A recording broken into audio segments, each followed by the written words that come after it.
everyone. I believe that we take for granted the simple but important things in life. Did you wake up this morning and ask your boyfriend, your husband, or your father if you could leave the house today, or what you could wear when you left the house today? No, most of us would not have done that, unless we're under the age of 18 and we're still living in our parents' house. When we were going to school, or at least when I was going to school as a child, I remember just being miserable and not wanting to go. It wasn't fun. But you know, in most countries, still to this day, they deny women and young girls the right to get an education, to get a job, to earn a living for their family. It's just not heard of, and it's not allowed.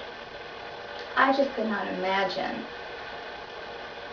Some of this goes on in the United States, but it's pretty rare and unheard of. But I'm sure it still happens to this day.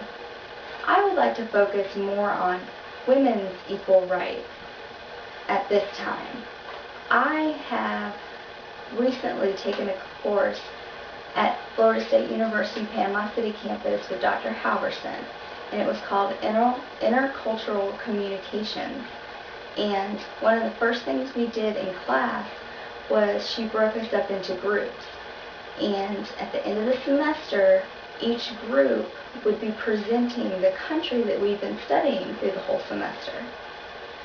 One group chose Afghanistan, and they had a really unique approach to it because one of the girls in their group was actually from Afghanistan.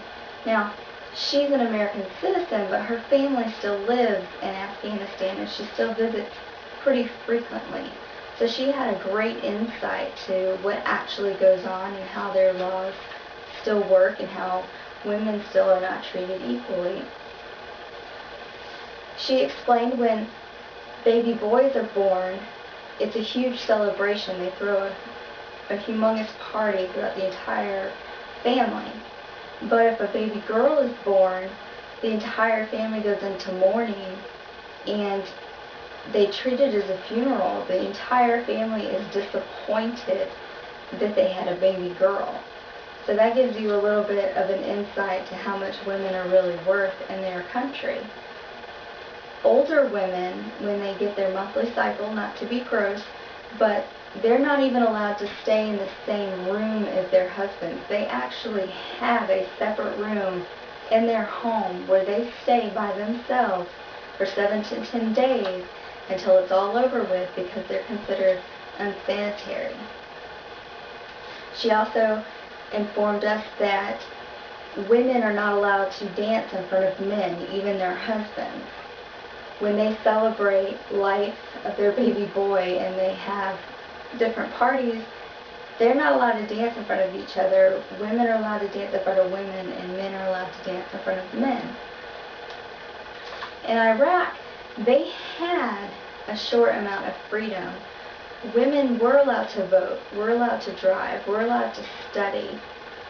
From about the 1970s to about the 1980s, until 1991 when the Gulf War ended, or began.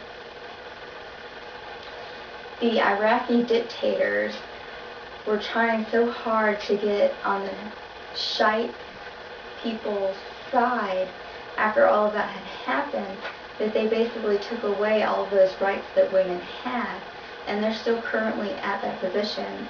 Women are not allowed to vote. Women do not shop or drive without their husbands. They have to have a male present at all times when they travel. Their women are still frequently raped and harassed and killed still to this day. In Russia, they're not as strict on their women and what they can and cannot do, but they're still not 100% equal. They're allowed to work, but they're only allowed to work certain jobs and make minimum wages, or if not lower wages. They don't bring in hardly anything or any significant amount of money. They're still treated at the low end of the totem pole. In the first half of the 19th century, the United States women were not allowed the freedoms that men enjoyed in the eyes of the law. the church, or government. Women were not allowed to vote. Women were not allowed to have legal documents drawn up. They weren't allowed to divorce their abusive husbands. They were not allowed to gain custody of their children. It just wasn't heard of.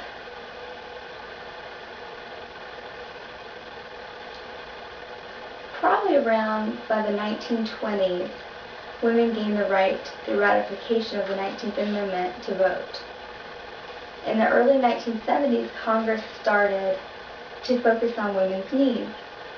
From this point on until the present day, so much has been accomplished for the laws of women and of our nation. Greater freedom of reproduction choice, minimum wages for domestic workers, and employment against discrimination against pregnant women, and tougher child support laws. In our nation, we thankfully have equal rights. We are not denied education, work, or driving due to gender. In 2008, Hillary Clinton broke the glass ceiling by running for president. She was the first woman to run for president. Now, she didn't win, but we still made history either way. I do believe that our nation has come a long way, but there is still room for improvement. According to a Catalyst study on CBSMoney.com, only 3% of CEOs are women. Few women actually make it to the Fortune 500 list for companies of jobs. Women can be in the same job position as a man and still have a lesser salary. I believe that equal rights should be offered to everyone in every country, but they can decide if they want to exercise that option, because I do understand that certain cultures kind of bring up an issue to where some women don't want to lose their culture to have equal rights, and that's understandable. It's all on what you feel comfortable with. But I still think that they should be given that right, even if they do not wish to use it. I believe that we are all independent individuals. We all have a mind of our own, and nobody needs to tell us what we're going to wear, what we're going to do, how we're going to do it. That might have flown when I was a child and I was still learning. But I'm an adult now, and I wouldn't want someone constantly telling me how to run my life. And it's just not fair. I just really believe that equal rights should be in every country. I'm absolutely shocked at the way other countries treat their women, their mother, their children, their wives. I could not imagine living that way. Now, some of the pictures I have behind me are from that era.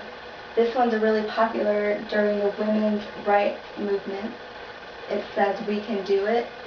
This one says, "Votes for women." And then I did a quick search on the internet just to see. But if you type in Iraqi women, these are the types of pictures they pull up. They're all covered. You can't see their faces. You can't see hardly any of their skin except for possibly their hands.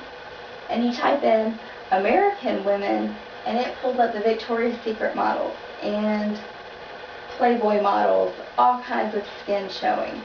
So there's a huge difference, and you can tell just by what rights we have and what rights they don't have, and they're still working for. Not that they want to be in their bra and underwear, but if just the fact that they could make that decision on their own, they would have that right to say, yes, I do, or no, I do not.